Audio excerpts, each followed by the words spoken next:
वालेकुम dear students. तो जैसा कि आपको पता है कि हमने न्यू 9th क्लास का कोर्स स्टार्ट किया और उसका भी हम लोग 3rd चैप्टर पे हैं और 3.1 हमने स्टार्ट किया। क्वेश्चन नंबर 1 रिसेंटली वीडियो में हमने कंप्लीट किया। तो अब हम करेंगे क्वेश्चन नंबर 2। क्वेश्चन नंबर 2 का स्टेटमेंट ये है कि हमें एक सेट बिल्डर नोटेशन गिवन है और हमने उसको टैबुलर फॉर्म में करना है। First of all you need to understand कि टैबुलर फॉर्म और सेट बिल्डर नोटेशन का क्या मतलब है। ये जानने के लिए आपको मेरी पिछली वीडियो देखनी पड़ेगी। ठीक है, तो अब हम बढ़ते हैं अपने काम की तरफ। हमने सेट बिल्डर नोटेशन से टैबुलर फॉर्म में जाना है, कैसे जा सकते हैं।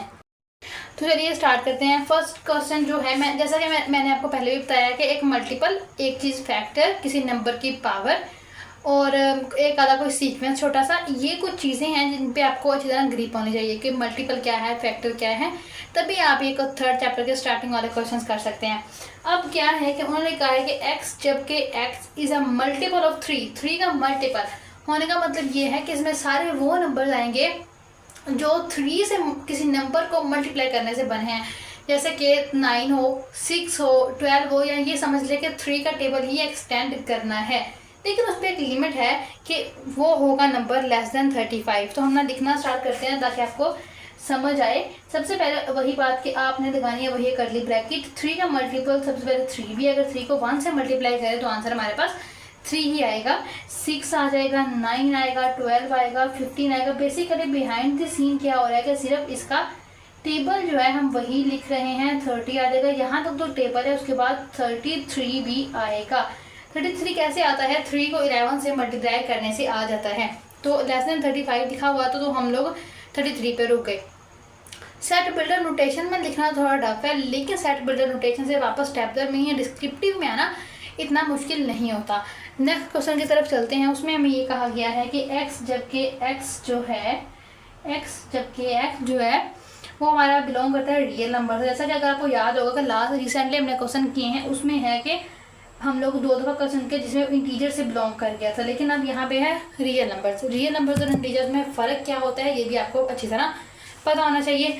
अब उन्होंने हमें एक कंडीशन गिवन की है। इस तरह की सिचुएशन जो होती है बहुत ही मज़े की होती है और आसानी से क्वेश्चन हल हो जाता है। उन्होंने हमें कहा है कि x एक ऐसा नंबर है जो रियल नंबर से करता है बिलोंग। अब एक जैसा कि यहाँ पे काफ़ी सारे नंबर थे, सिर्फ एक x नहीं था।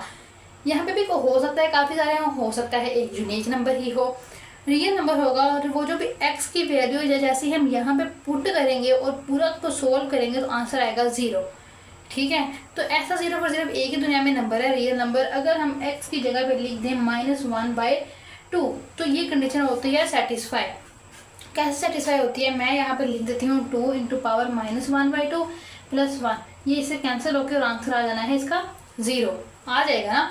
अब ये -1/2 मैंने फ़ौरन से कैसे निकाला है? इसी इक्वेशन को सोल्व करेंगे और इसी इक्वेशन का सोल्यूशन है ये। कैसे? 2x + 1 = 0, 2x = -1 और x = -1/2। इस तरह निकालते हैं। अगर आपको इस तरह की कोई इक्वेशन गिवन है तो आप आसानी से उसका सोल्यूशन निकालो और वो सोल्यूशन ही इसका जवाब होगा टैबुलर फॉर्म में। आगे चलते हैं 3rd क्वेश्चन की तरफ। उसमें जिक्र आ रहा है कुछ प्राइम नंबर्स के बारे में। अब आपको आई डोंट नो कि आपको प्राइम्स के बारे में पता है कि नहीं। प्राइम नंबर बेसिकली वो नंबर होते हैं जिनके एग्जैक्टली 4 डिवाइजर्स हों, या हम ये कह सकते हों कि वो जो नंबर होगा उसके 2 पॉजिटिव डिवाइजर्स हों। प्राइम नंबर पे भी एक अच्छी खासी वीडियो जो है मिल जाएगी आपको मेरे चैनल पे, आप वो देख सकते हैं। अब क्या कहा गया है कि x जबकि x belongs to prime number. इसका मतलब है कि आप टैबुलर फॉर्म में हम जो भी नंबर लिखने वाले हैं वो सारे के सारे होंगे प्राइम्स। उस पर कंडीशन क्या है कि वो लेस देन 12 होंगे, 12 से बढ़ेंगे नहीं। तो हम प्राइम नंबर लिखना शुरू करते हैं। वो होते हैं 2 से स्टार्ट। 2 हो गया, 3 होगा, 5 होगा, 7 होगा और 11 होगा। यही इसका आंसर है। आगे चलते हैं हम क्वेश्चन नंबर 4 की तरफ। 4 जो होगा उसमें जैसा कि मैंने आपको बताया है कि आपको फैक्टर्स, मल्टीपल्स, डिवाइजर्स इनके बारे में पता होना चाहिए, तो वही चीज़ बार बार यूज़ होगी। अब उन्होंने कहा है कि हमने वो सारे नंबर्स लिखने हैं जो डिवाइज़र होंगे 128 के। इसका क्या मतलब हुआ कि हमने 128 के लिखने हैं फैक्टर्स।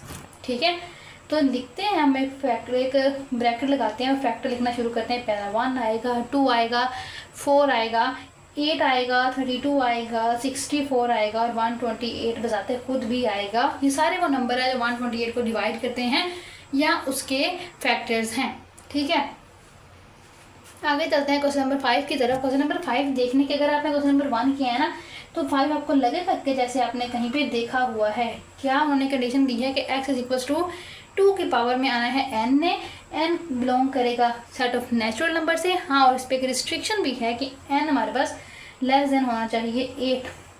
ठीक है, अब क्या है कि हमने लेस देन 8 है और नेचुरल नंबर्स हैं, स्टार्ट 1 से होते हैं।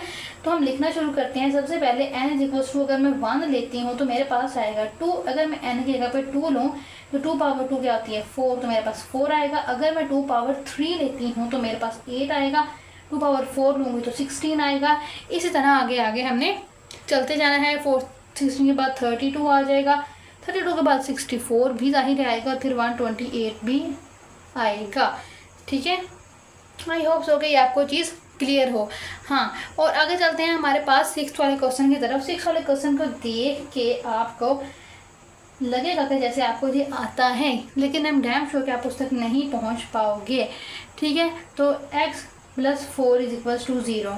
देखने में क्या है इस क्वेश्चन में कि ये इसी के जैसा है, ये वही इक्वेशन थी, ये भी वही इक्वेशन थी, तो लिहाजा मैं इसको करती हूँ सॉल्व। तो x + 4 इज इक्वल टू 0, तो x इज इक्वल टू आ जाएगा -4। क्या -4 इसका आंसर है? जैसे यहाँ पे -1/2 इसका आंसर था, तो आंसर है कि नो, ये आंसर नहीं हो सकता। क्यों? -4 जो है ये नेचुरल नंबर से बिलोंग ही नहीं करता। हमने कंडीशन क्या लगाई है कि नेचुरल नंबर हो, लेकिन ये नेचुरल नंबर नहीं है ना। इसका क्या मतलब है कि इसका कोई सोल्यूशन नहीं है।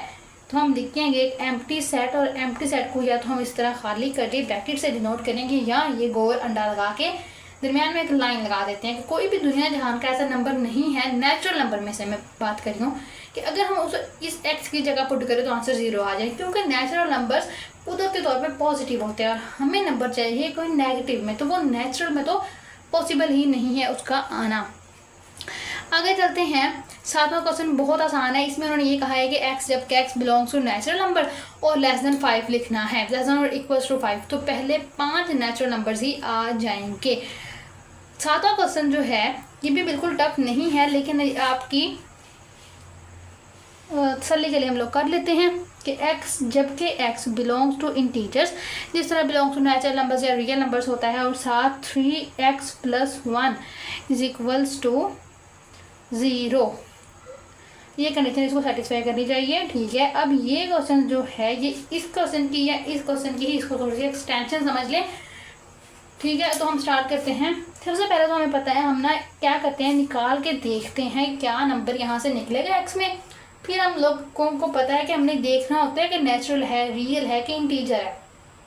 अगर ये भी कंडीशन सेटिस्फाई हो जाए, जब दिया हुआ हो वही नंबर हो, तो हम लोग कहते हैं कि ओके जी ये इसका सोल्यूशन हो सकता है।